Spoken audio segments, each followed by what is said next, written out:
All right, so what we're doing here is making a duplicate of checkout.php page. So I'll copy and paste that in the same folder.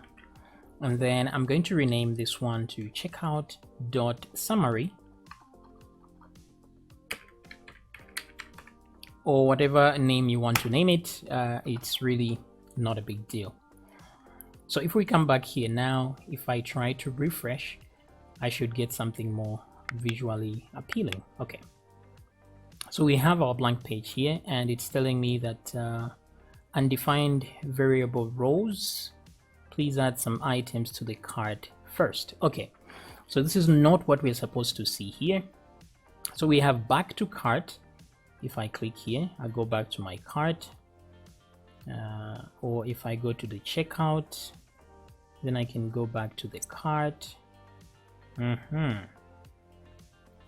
Okay, so we want to be able to, once we go to the summary and we come back to the checkout, we should still be able to see some items here.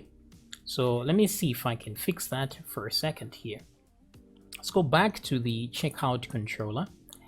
And if we are in the checkout here, what we are reading is that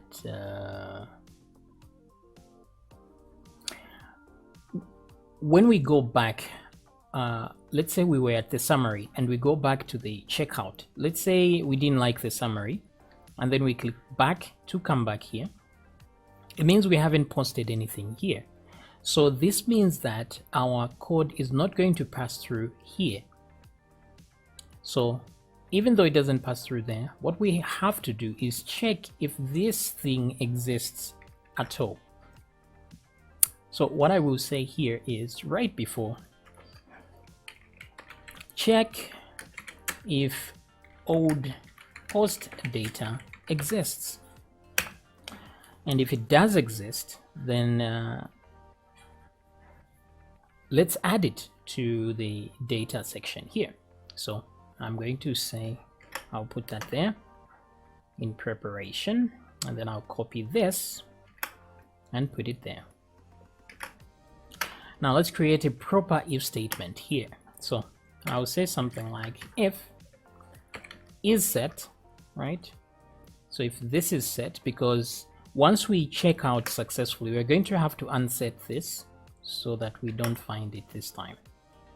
So back here, if this is set, like so, then this is going to be equal to that. So let me cut this and put it here, and then do that, and then remove that.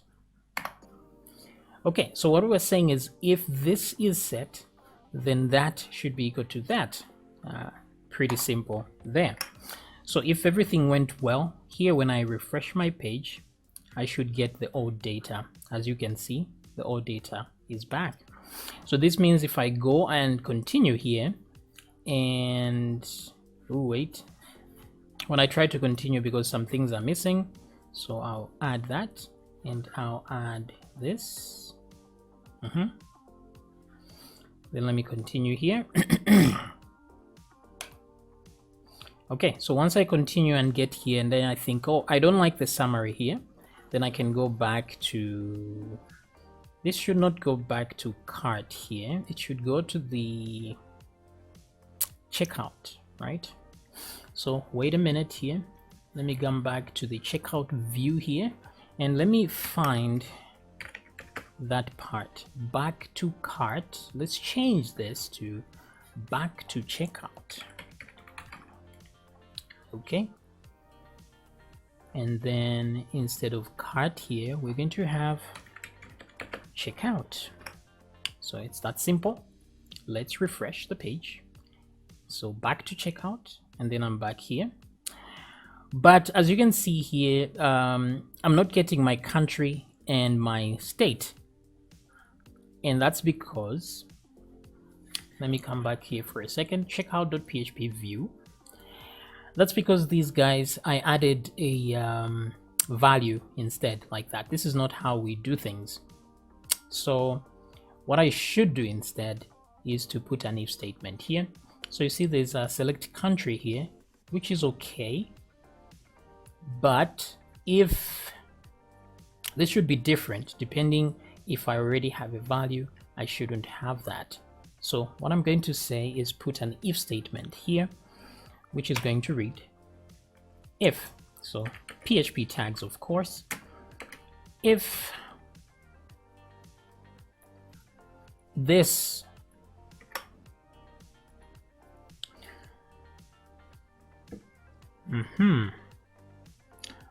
So the reason I'm putting this if statement is if I just grab this and put it here, it means people won't know, our users won't know what we are supposed to select in here. So it's nice to have this hint there.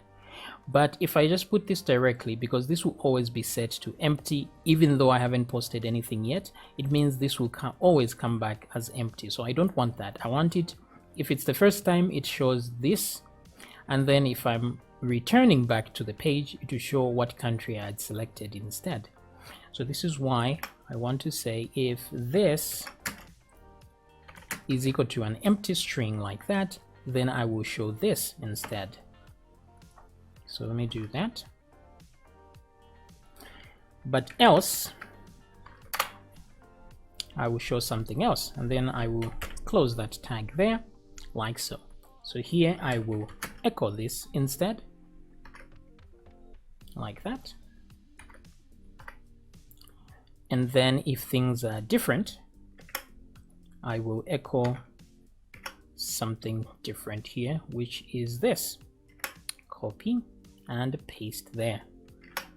And so I don't need this part right there. Okay, so save. So let me come back here for a second and refresh the page. Ooh. Okay, so this is a problem that we're going to be having here. All right. Now, the reason why I have a true instead of a country here is because we are actually not saving a country name. We are saving the country ID. So I think that is probably a mistake, because at the end of the day, let me come back here for a second. Because at the end of the day, when we save our order here, we are going to actually save a country name. So maybe that was a mistake on my part. So for now, what I'm going to do is row ID, row country. So maybe, just maybe, let's save the country here. So change that to country. Sorry, my bad. And let's do the same for state, shall we? Okay, so we can't do this for state here. We'll have to go to our JavaScript. So scroll down to your JavaScript here, where we are creating this part right here. So yeah, so instead of ID, let's change that to state as well. And then of course we will have to change this in our checkout, in our order class controller, there where we are saying save order, because there's a part where we are saying get country here from post country, and then get state from post state. So let me remove that and remove this, and I will get that instead and put it here. Okay, same thing with post country. Let's just save the actual country, shall we? Save us a headache.